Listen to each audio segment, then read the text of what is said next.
It's been a little over 4 years since I built this titanium Sonder Camino, and during that time it has undergone several modifications.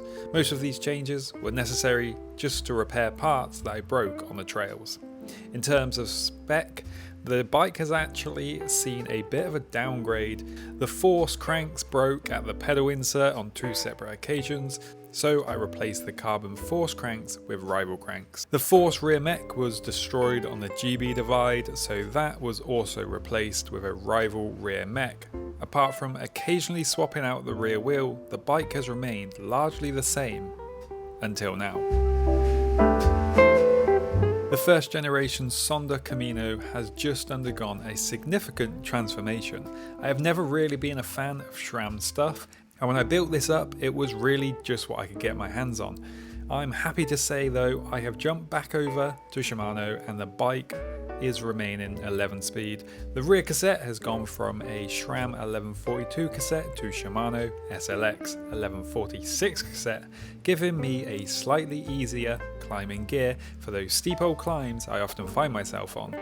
To shift around that cassette, I have the 11 speed XT M8000 rear mech. The crankset remains the same for now, with a SRAM rival crankset and a SRAM Force 38 tooth chainring. So now the easiest gear is a nice spinny 3846 instead of the previous 3842.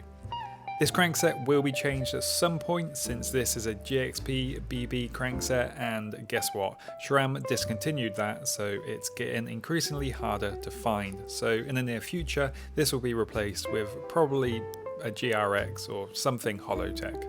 But the biggest change to this bike now is up on the front end. The Sonder Camino is no longer a drop bar gravel bike, but a flat bar gravel bike. We will get into the crux of why I have gone this way in a moment, but let's carry on with the specs, just for a little longer.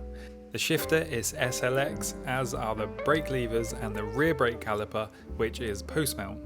The front caliper, however, is the flat mount XT version, since the fork is flat mount and I didn't want to run a post mount caliper with the flat mount adapter, as I had been doing before for a while. The only reason it's an XT front caliper and not an SLX is that it worked out cheaper to buy the XT flat mount version due to it being on sale. The most notable change though is the swap from drop bars to a flat bar. I now have a simple and cheap Scott flat bar at 600mm in length. Nice and narrow.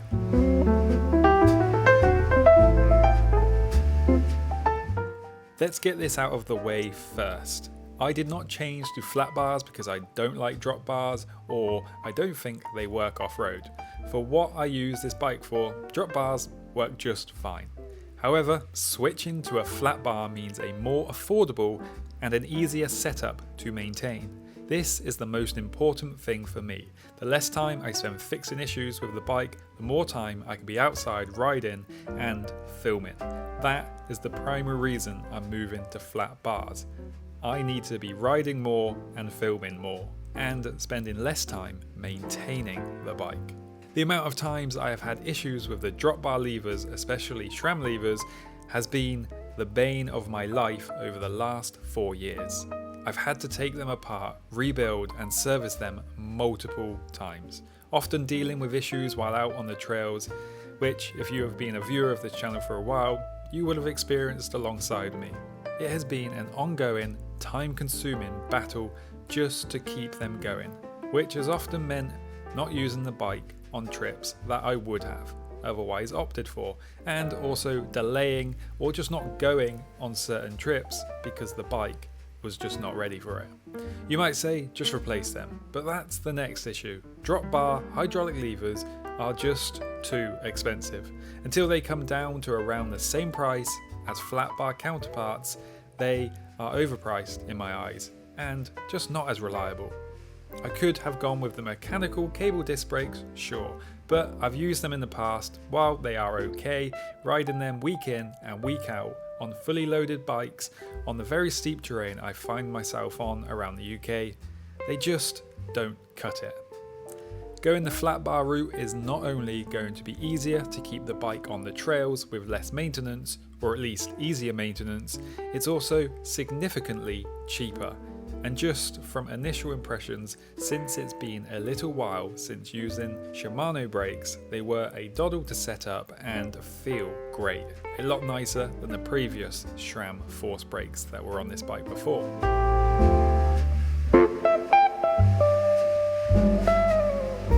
The change in position isn't too different since I've kept the bars narrow, as I still wanted this to be more focused on faster rolling terrain.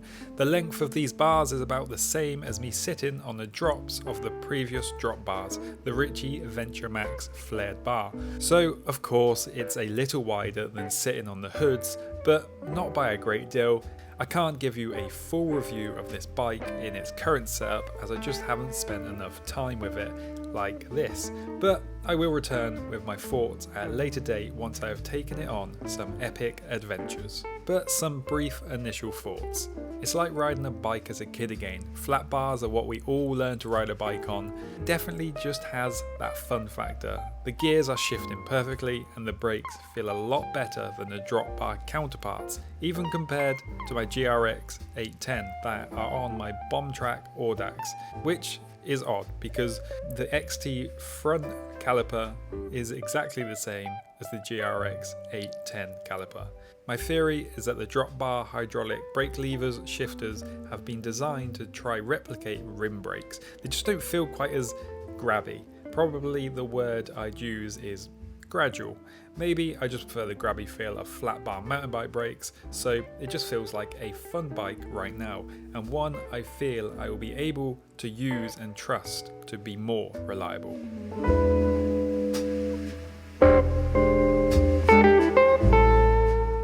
So now for the full bike spec, so there is an up-to-date one out there.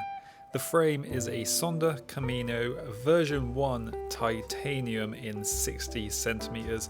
If they had made a slightly bigger one, I probably would have taken it. The fork is a Salkoff carbon fork. The bar is a Scott branded 600mm flat bar. I'm not exactly sure on the exact model. The stem is a Dida Zero 115mm stem, and the seat post is an X-Sync 27.2mm. The saddle, I'm not 100% sure on the exact model, but it's the Physique Antares. I believe it's the R7, but I might be wrong here. The crankset is the SRAM Arrival crankset in 172.5s with a Force 38 tooth chainring. The rear mech is an XT M8000 11 speed with the cassette and SLX 1146. The shifter is an SLX M7000, while the brakes on the rear we have a Shimano SLX M7100 post mount, and on the front it is the same front SLX brake lever with an XT8110 flat mount caliper. The front wheel is my trusty Halo Whiteline SP Dynamo hub with a 12mm through axle. The rear wheel, however, has recently been upgraded to the VEL 38 carbon wheel with a obnoxiously loud VEL free hub.